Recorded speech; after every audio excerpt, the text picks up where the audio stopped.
It is a great honor for me to be given this opportunity to speak in this very important virtual event.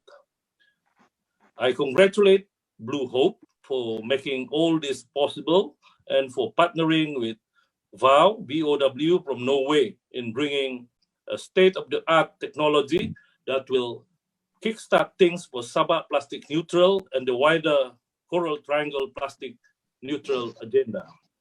Ladies and gentlemen, we know that Sabah is indeed blessed to be sitting at the western edge of the Coral Triangle, especially the east coast part of the state. We are flanked by rich coral and networks, coral reef networks, which have been one of the main attractions that drive tourists to come visit. And tourism has been the most lucrative sector of our economy, generating billions of ringgit annually in tourism receipts alone. All this thanks to our place in the Coral Triangle and the extraordinary biodiversity it offers. Sadly, this is the sad part, we have taken things for granted. Sabah's reefs have been threatened by pollution, ocean acidification, and overfishing, not to mention rampant fish bombing. As a result, our coral reefs, which are important hotspots for marine life and major food source for communities, are steadily being destroyed. However, we in Sabah strongly believe, we still have a chance to reverse things and make our ecosystem whole again. This is our hope.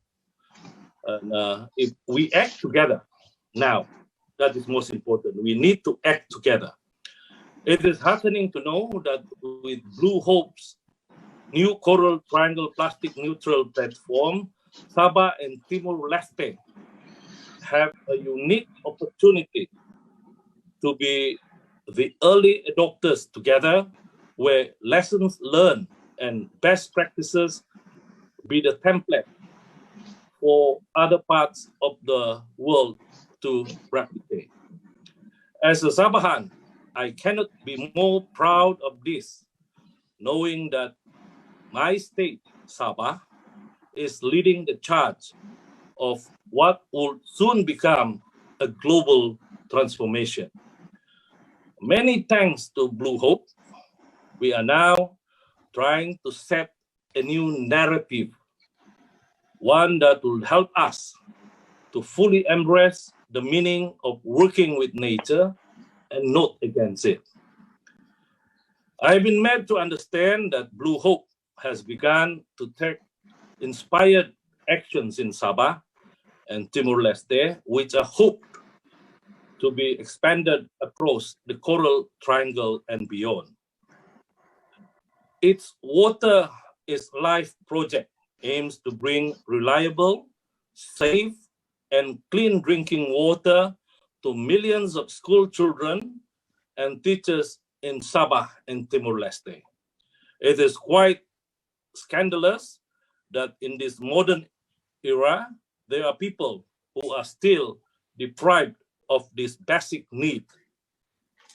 This project is exciting because while removing children and teachers' reliance on plastic bottles, it's all set to drive important behavior change for all Sabahans at home too.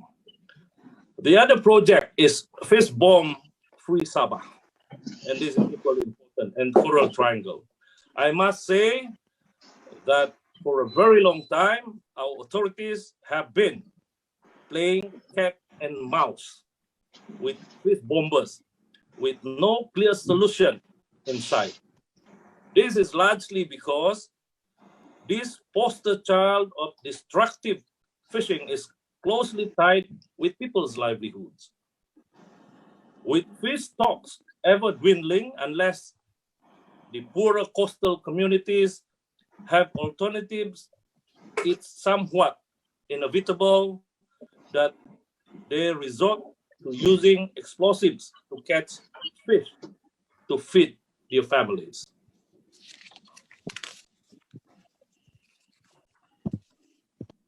Through Bluhope's Life Initiative, alternative livelihood program from plastic collection, seaweed farming, and others, certainly offer new hope, especially during the COVID strain time, this COVID strain time. It have also recently been made. I have also recently been made to understand more about Bluhope's latest Rewild Digital Recycling Equalizer Act. Working in close partnership with fast-moving consumer goods FMCG companies that sell products using rigid and flexible packaging, Rewild users can scan the barcode on the app using their smartphone, linking back to the packaging, and each piece of plastic market's value can then be recollected, part parcel with new extended producer responsibility policies set up by government. Once a certain volume of material has been scanned by the app user, it will automatically be collected by a third-party courier, and Rewild users will be refunded. Certainly, this app is a potential game changer because waste will have now a value. In turn, meaning food on people's table and more incentives to clean up Sabah's beaches than ever before. Ladies and gentlemen, the COVID pandemic has taught us a valuable lesson to always respect nature. When fail to do so, we pay a heavy price. We have witnessed this many times in human history. And once again, we find ourselves still fighting against this deadly virus. But I firmly believe we can relearn how live harmoniously with nature, how we live harmoniously with nature. We need to understand we are not masters aside from nature, but very part and parcel indeed. We are completely reliant on it. Congratulations again to Bluhope for this inspirational new Coral Triangle plastic neutral platform between Sabah and Timor-Leste. And rest assured, you have my ministry's fullest support. And hopefully, this only helps deepens our understanding, inspiring Sabahans into positive action for the rest of the world to watch, follow, and support. While we may put our hopes on our younger generations, who will hopefully benefit from all this, we must all try. We must all try to understand this interconnected world and help them do better than their previous generation. Thank you.